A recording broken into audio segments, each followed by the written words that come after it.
Good afternoon. Thanks for watching This Is Now on this Thursday. So nice to have Ashley back in the new H&N Digital Center with us.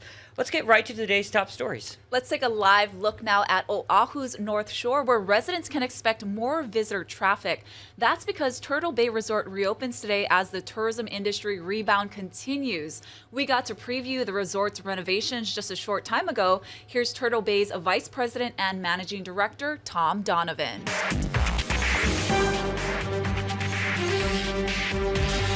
All that, and then to watch the visitors come back as I was here on the North Shore, and now we're full on. I mean, the visitors are around and everything.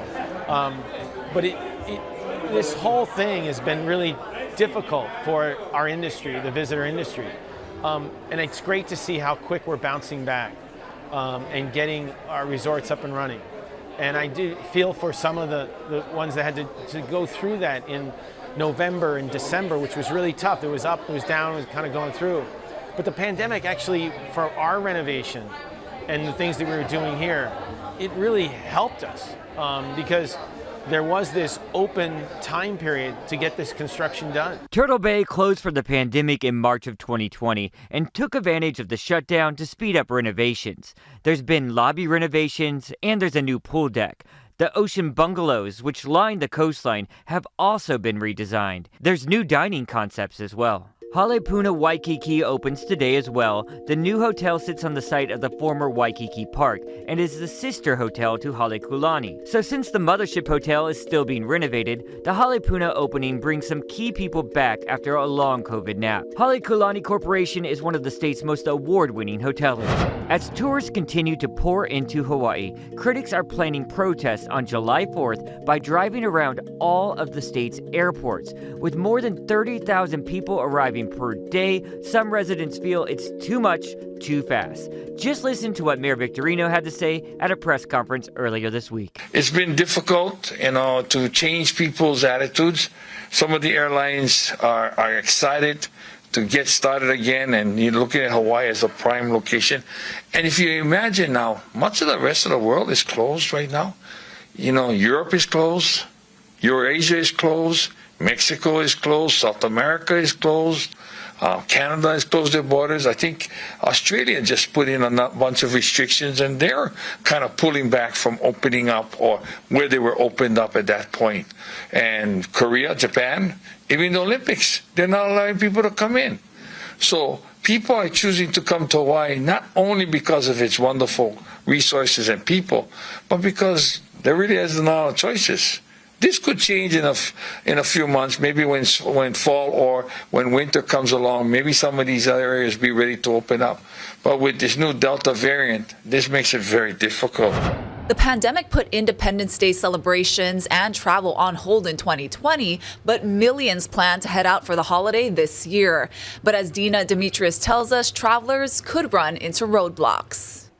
Thomas Yelayi is packed and ready to spend July 4th with family and friends. You can video chat all you want, but you're missing a lot of social contact that way. So that's the thing I look most forward to, reconnecting with loved ones. AAA predicts 3.5 million people will fly during the holiday weekend, a 164% increase over last year. That will put added stress on TSA security lines that are already short on workers. Airlines are also dealing with staffing issues. Last week, American Airlines announced it would have to cancel up to 80 flights a day through mid-July. The airlines, airports, and the TSA, I think, were all surprised by how quickly travel has rebounded. Airports are expecting passenger numbers to reach levels not seen since the pandemic started, but the vast majority of Americans will reach their destinations by car.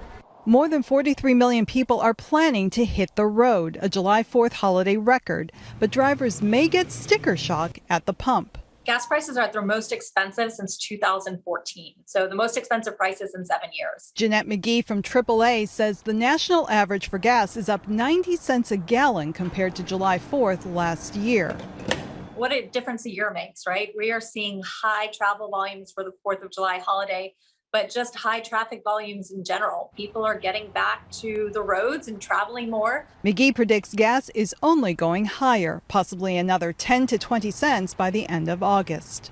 Dina Demetrius, CBS News, Los Angeles. The city is extending the hours for Oahu driver's licensing centers in Kapalama, Kapolei, Kaneohe, and Waianae.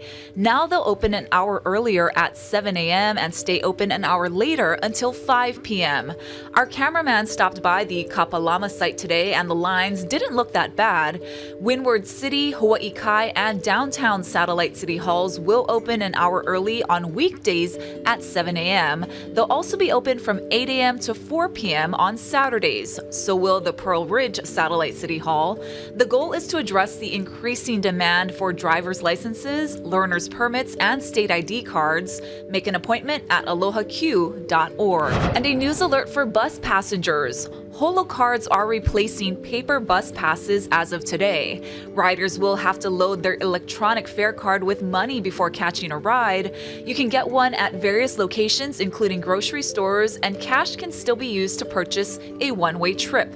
But the one-day pass and monthly bus pass are gone for good. We've learned that HPD officers that killed Lindani Miani more than 2 months ago will not be charged. And now his family's attorney says there's key questions from that night that are still unanswered. Here's Ben Gutierrez. The decision not to charge the officers comes after an independent investigation by the prosecutor's office. Prosecutor Steve Alm revealed several new details in the case, including an encounter Miani had with officers before heading to the fatal encounter on Kowalo Way. According to Alm, Miani was acting erratically when he approached officers investigating a car break-in at Kowalo Basin half an hour before the shooting.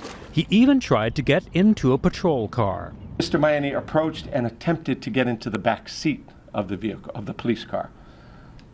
And the officer asked him, "What are you doing?" And he said, "I was walking this way and I thought I should get in." That was at about 7:42 p.m. Alm says Miani went straight from there to the Nu'uanu home on Kowalo Way, arriving at 8:07 and entering the home. Alm says the residents there repeatedly asked him to leave, but he instead walked further into the residence, still exhibiting erratic behavior. Mr. Miani then sat in a chair in the foyer and said that he lived there. A house cat walked up and he said, "This is my cat." After 5 minutes inside, he went outside, and that's when the altercation with police occurred. He walks right up to Officer 1 and starts attacking him. Punching, kicking, punching him to his head and face repeatedly. Alm says 2 other responding officers tried to use non-lethal means to subdue Miani, who continued punching the first officer. Officer 2 took out his firearm, pointed it at Mr. Miani, and commanded him to stop. Did he stop? No. He continued to attack Officer 1. And Officer 3 shot him 3 times. Alm says the first officer's injuries included multiple fractures to his face, along with a serious concussion. The other 2 officers were also taken to the hospital with injuries.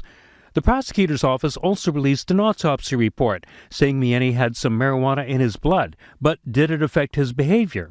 There was nothing in the autopsy report that would indicate that there's any connect, or that they have a opinion on how it would affect him.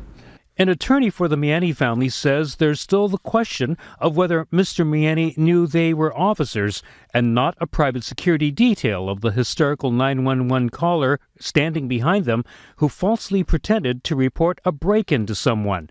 As for Alm's decision to release as much information as he did, he chose to give very detailed information because he's decided not to charge the officers, and therefore he is able to be very transparent with the public. The attorney for Miani's family also says the decision will not change their civil wrongful death lawsuit against HPD. Ben Gutierrez, Hawaii News Now. The CDC director is standing by her agency's guidance that fully vaccinated people do not have to wear masks in most situations. We've always said that local policymakers need to make policies for their local environment. There are areas of this country where about 1/3 of people are vaccinated. They have low vaccination rates. And there are areas that have more disease, that are have more disease in the context of people not being vaccinated. Her message comes after the World Health Organization recommended that everyone keep wearing masks, vaccinated or not. But the CDC director says the U.S. is in a better better situation than most other countries since our vaccination rate is among the highest in the world. Those masking policies are not to protect the vaccinated, they're to protect the unvaccinated. To Florida now, where rescue efforts at the site of a partially collapsed condo building have been halted out of concern about the stability of the remaining structure. Officials say crews noticed widening cracks and up to a foot of movement in a large column early this morning. The stoppage that began shortly after 2 a.m. threatened to keep search teams off the rubble pile for an unknown period and is dimming hopes of finding anyone alive in the debris a week after the tower came down. The rescue operations were called off as President Joe Biden and First Lady Jill Biden are visiting the site today. The Trump Organization and its chief financial officer, Alan Weisselberg, were charged today in what prosecutors said was a sweeping 15-year tax fraud scheme to compensate top executives off the books and help them avoid paying taxes. New York prosecutors say the 15 felony counts include a scheme to defraud, conspiracy, criminal tax fraud, and falsifying business records. The indictment also alleges Weisselberg received more than $1.7 million in off-the-books compensation, including apartment rent, car payments, and school tuition. Both Weisselberg and the lawyers for the Trump Organization pleaded not guilty. It's Bill Cosby's first morning as a free man after his release from state prison. CBS correspondent Jerika Duncan is the only national TV correspondent to speak with him inside his home after his release. The conversation that we had with Bill Cosby was a brief one. We were taken inside the home. As soon as I walked in, I sort of waited there in the kitchen.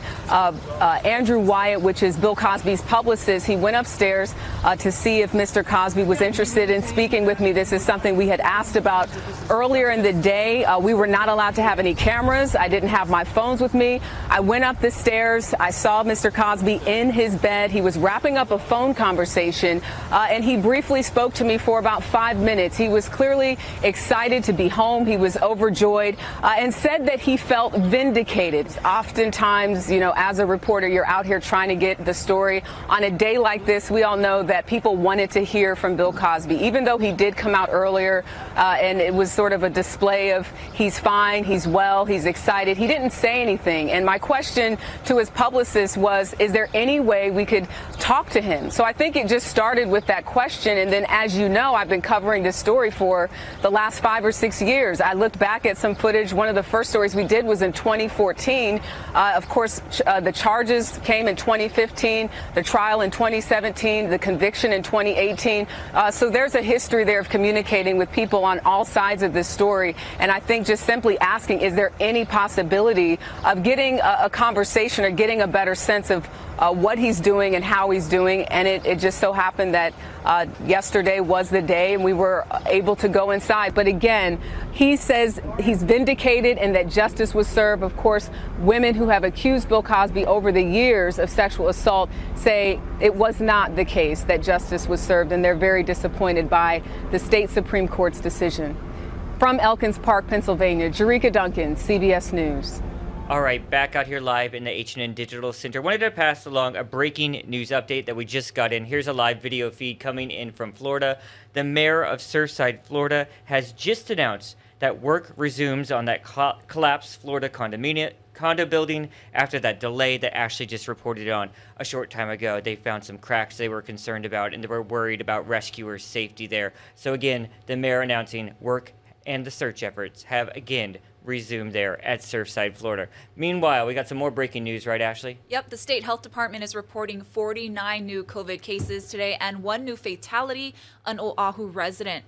The breakdown includes 3 cases on the Big Island, 7 on Kauai, which were reported yesterday, 1 on Maui, 31 on Oahu, and 5 out of state. Kauai County is independently reporting 7 new cases today. Officials say all cases are residents, 5 adults and 2 children, and several of the infections are close contacts of cases that were announced yesterday.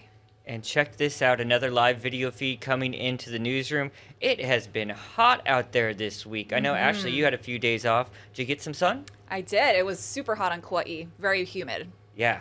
Let's see what the rest of the week will be and that all-important weekend forecast.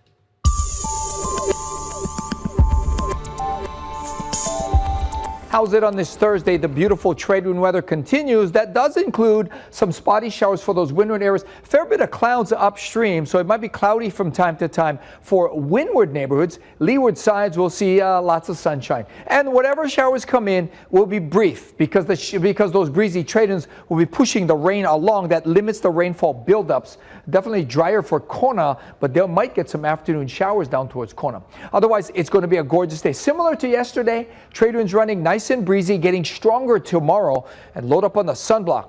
The abundant sunshine will drive the UV index to extreme levels. Surf is not extreme, but it's good. We got that swell that peaked yesterday on the way down. Still some overhead sets in town this morning on the way down. A bigger swell, maybe advisory level swell, due into the South Shores sometime between Sunday and Monday, so it looks good for that. And tomorrow, look for a little boost rolling into the North Shore. So we've got gorgeous weather for the duration of the forecast. The one change that you'll notice probably is the stronger trade winds set to come in tonight through tomorrow, lingering for the 4th of July. Keep it here in Hawaii News Now. We'll have all your severe weather updates. Today would have been Princess Diana's 60th birthday, and to mark the occasion, her sons have put aside their differences to dedicate a statue to her honor in London. Here's Tina Kraus. In a small yet monumental ceremony, Princes William and Harry unveiled a touching tribute to their late mother. The statue shows Princess Diana surrounded by children to represent the impact of her work and aims to reflect her warmth, elegance, and energy. The memorial in the sunken garden at Kensington Palace, where Diana lived, comes on what would have been her 60th birthday, and almost 24 years after the People's Princess died in a car crash in Paris. Prince William was 15, Prince Harry just 12, as they walked behind their mother's coffin, heartbroken.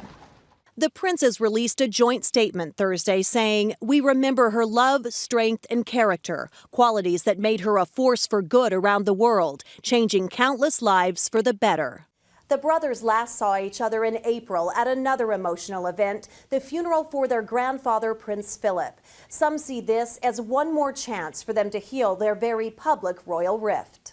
Unless one of them is going to say sorry, and I think that probably has to be Harry, I can't see this relationship at the moment mending itself. Tensions flared after Prince Harry and Meghan criticized Britain's royal family in a candid interview with Oprah.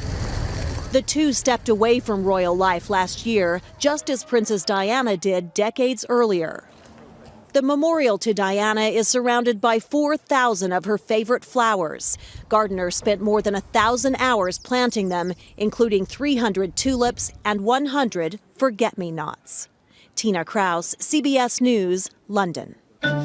More celebrity news is what the internet is certainly talking about today, right, Ash? That's right. We have an update on Britney Spears' legal battle. A judge refused to remove the pop star's father as conservator of her $60 million estate. Now, the decision was not a result of her testimony last week, where she testified she has been forced to perform and take medication against her will. Rather, it was a denial for a request Spears' attorney filed in November to add the Bessemer Trust Company to serve as co-conservator alongside the singer's father. Now, Britney's attorney is reportedly planning to file a petition to dissolve the 13-year conservatorship altogether. Her attorneys also made 2 filings asking the judge to investigate the allegations she made during her testimony. The next hearing in the case is set for July 14th. All right, guys, Sunrise is planning something super special for tomorrow, and it's coming to you from Hilo. Here's Casey and Lacey with an update on that. Okay, tell me you're at Hawaiian Style Cafe without telling me you're at Hawaiian Style Cafe. How pia pancakes bigger than my head? Yeah, and I've got the Mochasaurus. That is a loco moco on fried rice, chicken cutlet, spam musubi, hamburger patty, and Kahlua pork. So we're about to pig out here, guys. We're gonna do an interview with the owner, Guy. We're gonna have that tomorrow morning. It's all part of our coverage here in Hilo. Lace, this is our Sunrise on the road, kind of a mini version. We're going all over. This is the first one though, and I'm glad they sent us to Big Island. Oh my gosh, but our stomachs have to be ready because we have another food stop after this. That's right. We'll be talking with a bunch of different organizations and even some local shops. Yeah, we're gonna be talking to the food bank here on Hawaii Island, see how they've been doing, what they need from folks. It's going to be a fun couple of days. So we're going to be busy today, and then the Sunrise on the Road coverage officially starts tomorrow at 5 a.m. We've got a lot to get to. Oh my gosh, and there's even more food coming here gosh. at Hawaiian Style Cafe. My gosh. Okay, I think we gotta wrap this up so the food doesn't Yeah, get I cold. agree. So again, tomorrow morning on Sunrise starting at 5 a.m. we're going to bring you coverage live from Hilo, and I'm glad we're here. For now, we'll send it back to you guys. Really appreciate you guys taking a break from your brunch to give us that report. Yum. Now, don't forget, our Merry Monarch coverage starts at 6 o'clock tonight on K5 with the Miss Aloha Hula competition. Can't wait. I cannot wait for that. I And know. there's a new way to shop for Merry Monarch. Here's Billy V with a lot more details you need to know about that. Waikiki was thrilling everybody. Everybody was buying. It was last year, it was the holidays or just before the holidays. And it was neat because people got to buy local, support local. Kuhio Lewis is with the Council for Native Hawaiian Advancement. Brother, it is nice to see you. Congratulations. Thanks, Billy. And, thank you for your support last season. We did an amazing job together of helping out many businesses. What is Papa Waikiki doing? So the beautiful thing this season, and it was a frantic to pull it all together, but we have partnered officially with Merry Monarch. So we are hosting the vendors that you would typically find outside of the Merry Monarch. Not all of them, but a good number of them that could meet the criteria. And so you can find your Merry Monarch mea that you typically would outside right on popupmakeke.com. So we have well over 100 vendors that are part of Papa Makeke at this point. We're going to continue to add more and more. The beautiful thing, as those that have supported Papa Makeke know, that the proceeds that are the sales go to the businesses. So you are helping these businesses overcome this pandemic by way of supporting their businesses. I'm sure that, each time that you do this, you learn something different. Last year, you had a Black Friday sale just before Thanksgiving that was incredible, but you've kind of learned from that, I'm guessing, as you've gone forward. We've learned a lot. We learned to bite what we could chew, for one. So we definitely didn't bite off what we did the last time. So we are rolling vendors in as we go. So we're not going boom out the door. So over time, as you continue to come back to Papa Makeke, you'll see more and more products. So we are much more balanced in our approach, providing more support to the vendors so that they have more access to the website. We also are enhancing our customer experience. So you'll see a brand new layout of the website, as well as integrative tools. So when new products come available, we'll be letting shoppers and customers know. And Billy, we have over 30,000 customers in our database that are, have supported Papa Makeke, and we see many of them returning now. Okay. Hey, just a reminder for you is that as you're doing your shopping, just know that as they get in more products and new vendors, that it changes. So you got to watch the website and make sure that you're checking, because you never know when there's going to be something that you're going to want to get. Kuhio Lewis, once again, thank you so much. Papa Makeke, go get them. And once again, the website is papamakeke.com. All right, thanks so much, Billy. And one more update for you guys. The Waikiki Aquarium reopens today after a year-long closure. The new safety guides are in place.